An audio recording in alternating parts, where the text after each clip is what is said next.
Determine the output waveform for the given inputs. Okay, so we're supposed to realize that we are going to apply these two waveforms into the exclusive NOR gate, and of course you have to remember the truth table, and simply let's start doing the timing diagram. Like always, we're supposed to mark every single change for each waveform. So I have first change, transition from 1 to 0 at this time. I have another change over here. I have change from 1 to 0 over here. I have transition from 0 to 1 at this time. And I have another transition over here. I'm finished with waveform A. Next, I'm supposed to do the same thing for waveform B.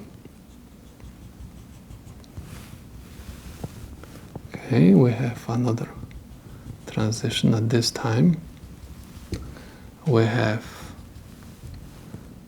another one over here. We have another transition at this time and at this time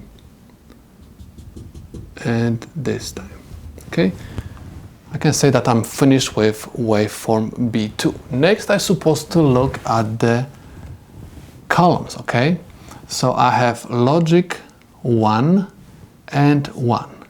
When both inputs having the same logic level, 1, 1 in this case, output is 1. That's why I'm going to write 1 over here. Next column, I have 1, 0. Anytime the logic levels at both inputs are different, output is 0. That's why I'm going to write 0 over here. Next column, I have 0, 0. Again, when both logic levels are the same, output is high. 0, 1. Logic levels at both inputs are different. That's why I'm going to have 0 over here. 1, 1 gives me 1. 1, 0 gives me 0.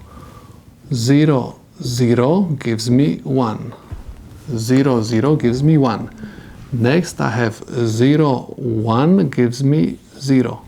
1, 1 gives me 1. 1, 0 gives me 0. 0, 0 gives me 1. And I have 0, 1 gives me 0. Now I can draw the waveform. I have high, I have low, another high, and I have again low. I have high, I have low, high, low, high, low, high, low. Okay, so this is my output waveform, and this is the solution to my problem.